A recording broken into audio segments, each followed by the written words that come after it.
Hi everyone, this is Archangeli. Welcome to my channel. Welcome back to old friends and a warm welcome to new friends. So a couple weeks ago, I received a shipment from Ami, and this figure from Fake Grand Order was in it, the Lancer Ereshkigal figure. And I have also this FuRyu figure of Archer, Ishtar, that I've had for about a year, and I thought it would be nice to open them both together since these characters are sisters in Fake Grand Order. And they're both 1/7 scale figures. So it'd be kind of neat just to compare them and see how they look. Now, a few things even before I get started. FuRyu is known for making slightly higher end figures. In terms of price point, this one was about $220. And I'm going to have higher standards for this one because I know they make really nice figures. Whereas this one is by MaxFactory, which is owned by Good Smile. They tend to be a little more mass market. So I think this was also an expensive figure. It was like about $180. So the price point is still quite high up there, but my standards are not quite as high. Maybe I'll be surprised. But just looking at the boxes, even before I open anything, this box looks more luxurious. It's got a really nice matte finish. It has the beautiful gold foiling detail on it. Whereas the FuRyu box looks pretty generic, pretty boring. I mean, it's still got artwork, but it's just, glossy cardboard. So I'm hoping that they spent the money on the figure and less on the packaging. So let's open these up and see how they look. So let's start at the front of the box. There's a beautiful photo of the Ereshkigal figure here, and there's a little type moon hologram in the corner. There's this beautiful gold foiling around the edge of the box on both sides. Here's a side photo of the figure. On the back, we have some detailed photos as well as some legal information in English, surprisingly. And there's also another holographic sticker here. And on this side is a nice straight photo of her face and more of this lovely gold foiling. And it says Lancer Ereshkigal on the top and on the bottom of the box. They didn't need to put it on the bottom. They don't need to put foiling on the bottom, but it's really nice. I like that. So there's a lot of tape on this box. So let's just cut this carefully and open this up. So Ereshkigal is the Mesopotamian queen of the dead who rules the underworld.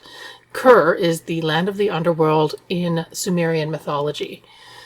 So as I open this box up, you can see the figure sitting inside in the blister packaging. I love the way this opens up. It's very luxurious, actually. So let's pull this out and I'll set the box aside.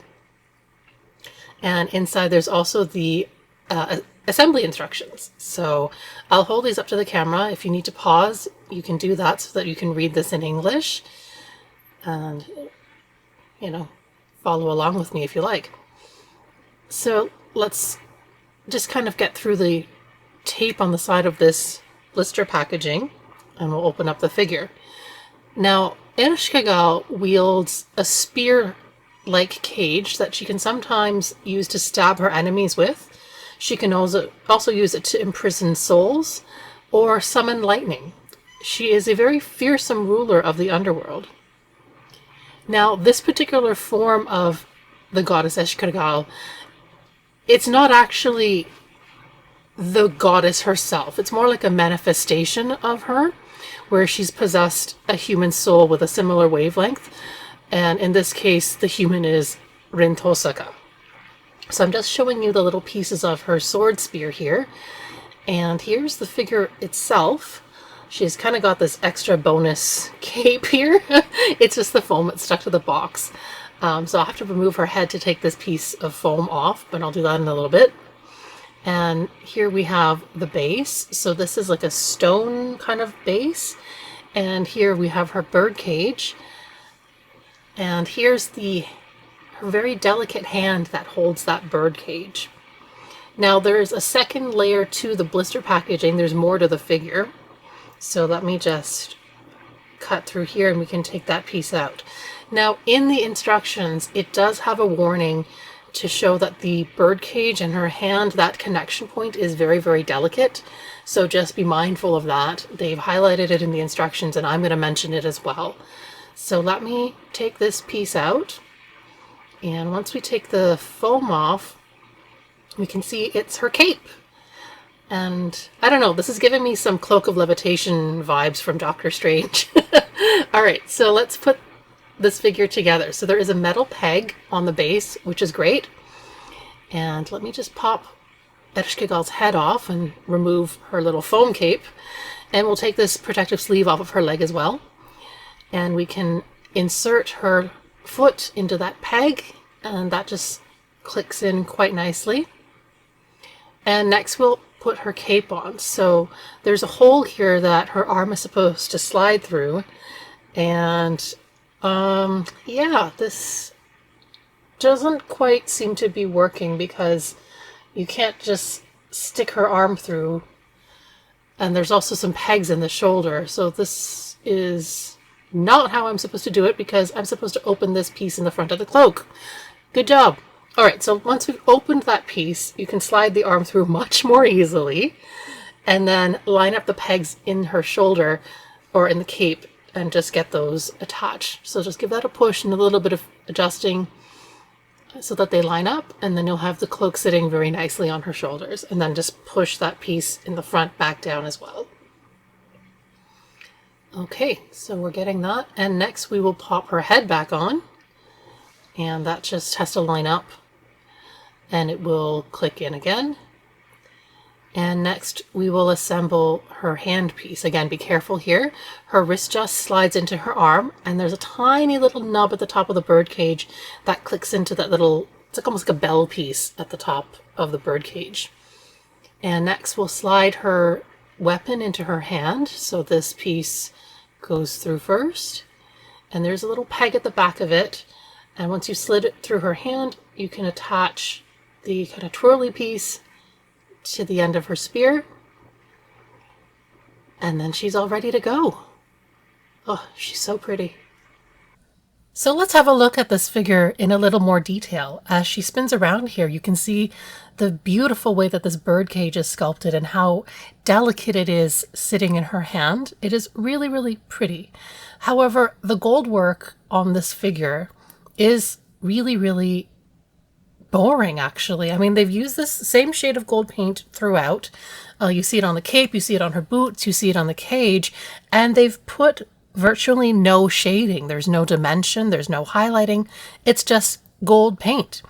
And as her cape spins around here, you can see the underside is also gold, but any of the highlighting is literally just shading from the way that it is sculpted. They haven't put any other shades of gold in the cape. The dress is also, it's just a flat black, and you can see there's some gold detailing on the skull, on her neck, and on the cape there, but aside from the details in the sculpt itself, the dress is just a flat black. Now, as this cape is coming around, I just want to say I really hate how this gold is edging her cape.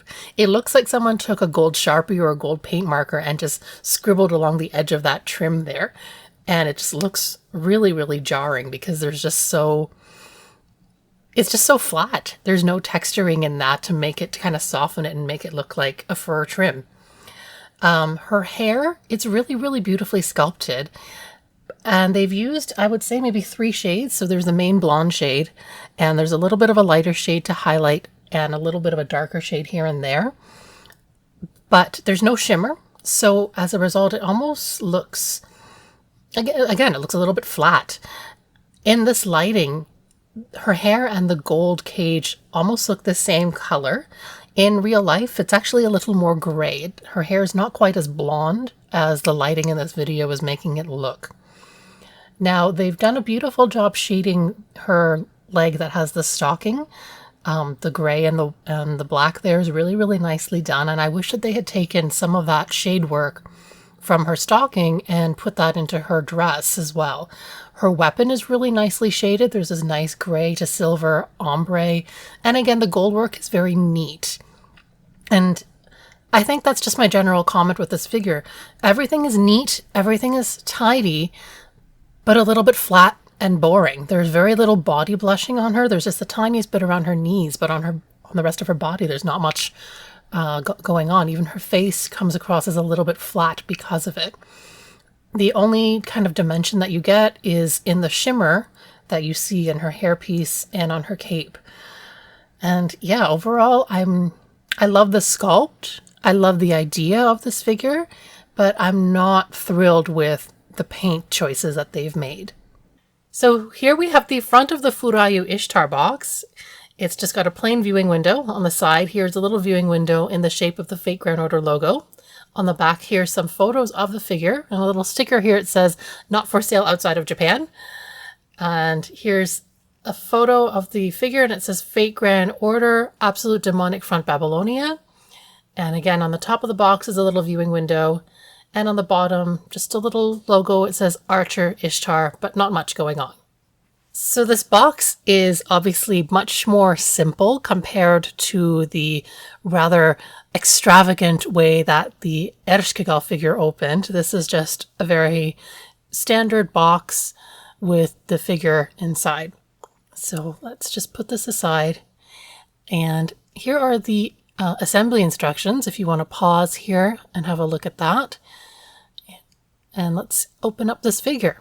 So as I undo this tape, let me tell you a little bit about Ishtar. So Ishtar is the goddess of beauty, good harvests, war, lust, discord, and fertility in Mesopotamian, Sumerian, and Babylonian mythology.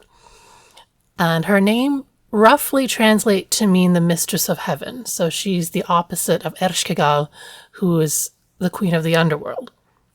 Now, as I open this already, you can see there's a lot of plastic protecting her little strands of hair and protecting her face, and to prevent paint transfer. There's a lot of care taken to protect the figure, a lot more than I saw with the Ereshkigal figure. So that's just an interesting thing to note. So as you can see here, Ishtar has dark hair, and she's wearing a kind of a bikini top, little bikini bottom, and then one long black stocking. In this form, she's got, red eyes and these twin tails and this gold tiara. She is not exactly the goddess herself, but more of a manifestation in the body of Rin-Tosaka. So she actually looks exactly like Rin-Tosaka from Fate Stay Night because she has the same dark hair. Now let's open up the next layer and see what's happening. Obviously, I just showed off her sword, her weapon. Actually, it's not a sword, it's an arrow, because Ishtar's weapon is a giant bow, and that weapon it's an arrow that fits into her bow. So let's open up this tier here. And if you look closely, there's actually little arrows that kind of point up. I think that's just so that the staff know that which side is up when they're assembling it. But as far as you and I are concerned, it doesn't really matter. It's just something to point out, I guess. So here is the giant bow. And it's encased in a lot of plastic and a lot of foam to protect the paint from getting scratched. And I do appreciate that attention to detail to kind of keep it safe in transit. So this is one big hefty piece. There's no assembly required with the bow. And let's have a look at this. So this is huge. I'm not crazy about these metal support rods that they've put on it, but we can talk a bit more about that later on. Next, let's take out the final piece in the base, or which is the base actually. It's just the bottom layer here, and it's the base of the figure. So once I take the plastic off, we can have a look at this. It's just a very plain plastic, matte, black base. It's got this cross hatch on the bottom, and it's really, really lightweight, but the cross hatching means it'll be stable when you put it on a surface. So let's assemble this figure. So we can see that the peg on her foot slides into the base, but hang on a minute. I've already made a boo-boo. So we got to start with the bow first. So the bow slots onto the base first. There we go. And once we've got that in, if you have a look at the bottom of Ishtar's foot, there's a little slot in the bottom of the foot, and that goes into this peg that's sticking out of the bow here. So once you slide that peg into her foot, into the sole of her foot, then you can push down the other peg on her left foot, and there we go. So next, let's put her weapon in her hand, and let's figure out which hand it goes in first, actually. So it actually goes in her left hand. And there's a little peg on the arrow, and her hand is shaped kind of like a C shape. So you just have to kind of get the hand, or you have to kind of slide this arrow in between her thumb and her fingers, in between that C shape, and then kind of turn it a little bit so that you can push that peg into her hand. It's a little bit fiddly, but once it's in, it's pretty good and secure. So let's just fidget with that a little bit, and here we have it. So here's Ishtar.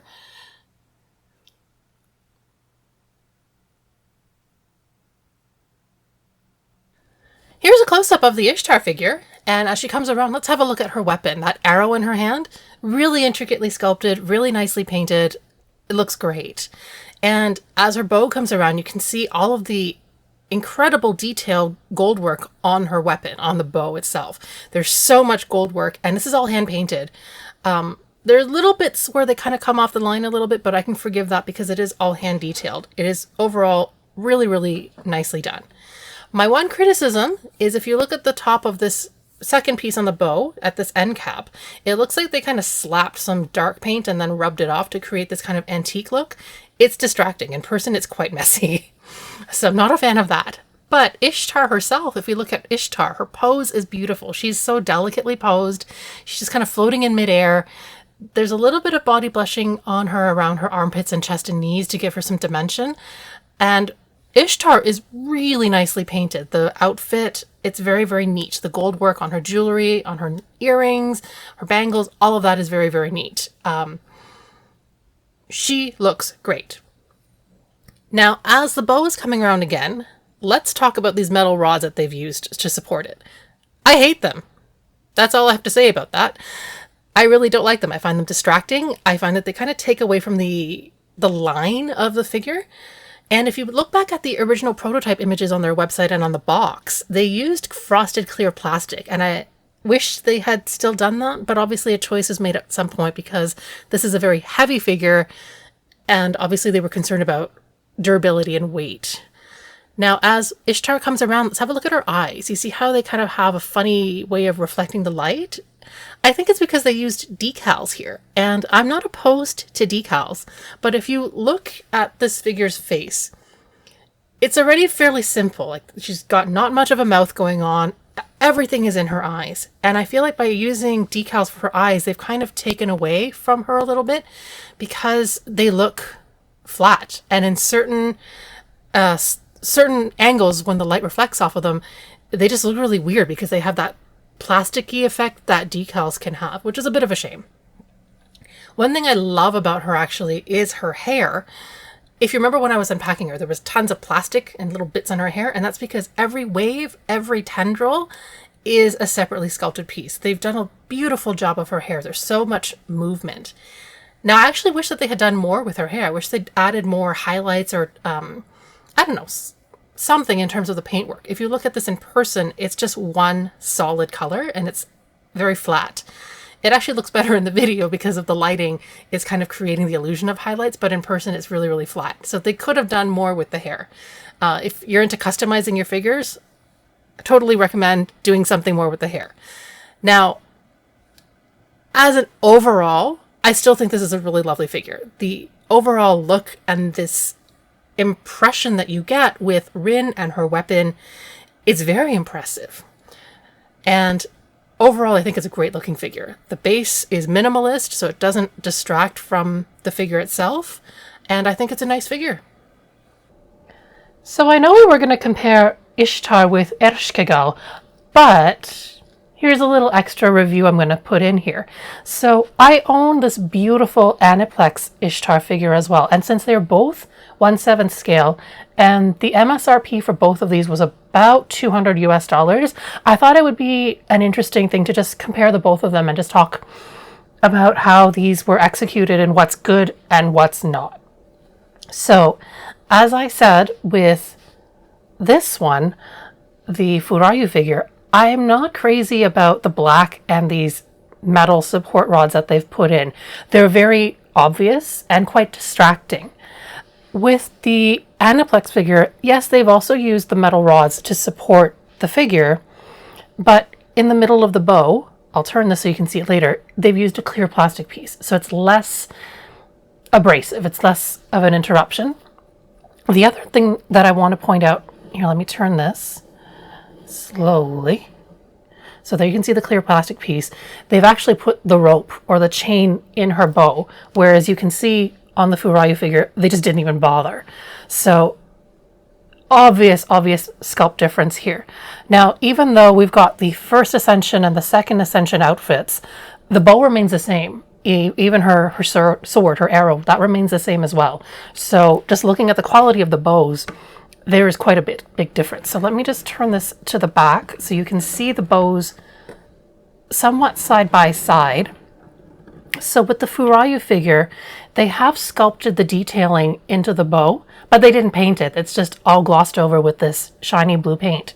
On the AniPlex, they've actually gone in and you can see there's light blue paint work on all of these lines. The detailing is much nicer.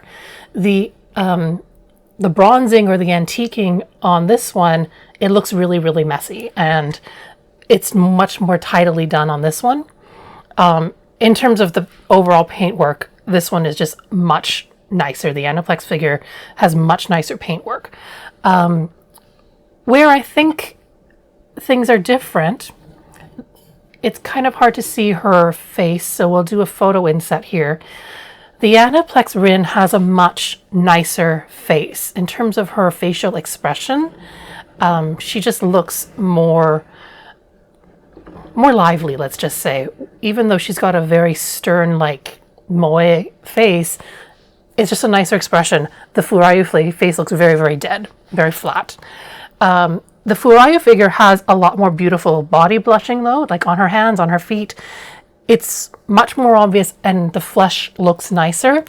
Whereas with the AniPlex figure, there's just a little bit like on her knees, but for the most part, her flesh isn't body blushed. So they prioritized obviously the bow and her outfit, the back of her skirt. Now, I also think that the bases are very different, obviously. This one is done in plastic and it has her summoning circle on the bottom. I'm actually not a fan of that. I mean, just personally, I think it looks a bit cheap with this clear plastic, but that's a personal choice. Some people like this. I feel like this matte black on a display shelf or on a display case, it kind of disappears in the background, so you just focus on the figure. They could have painted a summoning circle on this as well. I wouldn't have minded it, but I kind of prefer that matte black as opposed to the clear base. That's just a personal thing. Another thing I want to point out, this figure is really sturdy. Like, I can pick this up, give it a jiggle, and even though the base is hollow, this is very sturdy. Whereas I would not dream of doing it with this one. On this one, Ishtar is sitting on kind of like a bar stool, a clear bar stool. I actually had to use museum quality putty to set her in there because she kept falling off of it. She kept falling off the base. So in terms of sturdiness, not great. And considering this is designed in Japan where they have earthquakes, I don't know what they were thinking. Really, I don't. So it's just interesting to look at the difference between these two figures.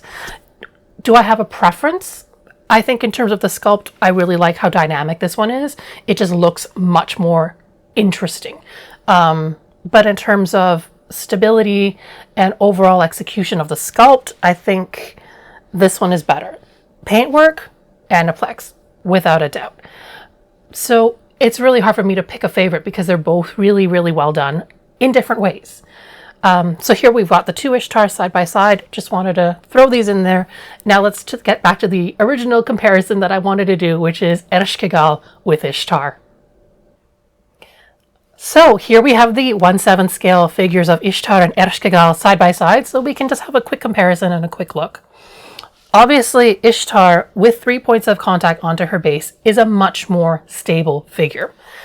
Ereshkigal, as much as I love her pose, this is a lot more fragile, and there's things to consider. Obviously, they did put a metal peg on the base, but the base is really, really lightweight, and it doesn't feel like long-term it's sturdy enough to hold up this figure. And even in the assembly instructions, they mentioned how extremely fragile this point where she holds her bird cage is. And I'm terrified that if I accidentally knock this, this will snap. And also because her sword sticks out so far from the rest of the figure, this is also something that you could accidentally brush into and break. So that's just something to be mindful of if you're considering this figure. With Ishtar's sword, it's held within the confines of the base, so you're much less likely to walk into this by accident. But that's just, general stability. In terms of the two figures, I think they're both beautiful. There's things I like and there's things that I dislike, but side by side together, they look phenomenal. So if budget is not an issue, get both. I think they just look really beautiful together. If budget is an issue and you need to choose, that's a bit of a personal choice. The one that I would choose for me is Ishtar, but that's because I like Ishtar more as a character. But also this figure, in terms of an investment, I feel like it's much more sturdy. I'm less likely to break it. So if I'm going to be spending $200 on a figure, I want something that I know I will not be damaging by accident. So that's just something to be mindful of as well. But as I said, if budget is not an issue, get them both. They look phenomenal. So I hope you found this little box opening and review interesting. Thank you so much for joining me for this today. If you haven't already, please be sure to like this video and click the subscribe button so you get a notification when I post something new. In the meantime, I hope you have a fantastic day, and I'll see you next time.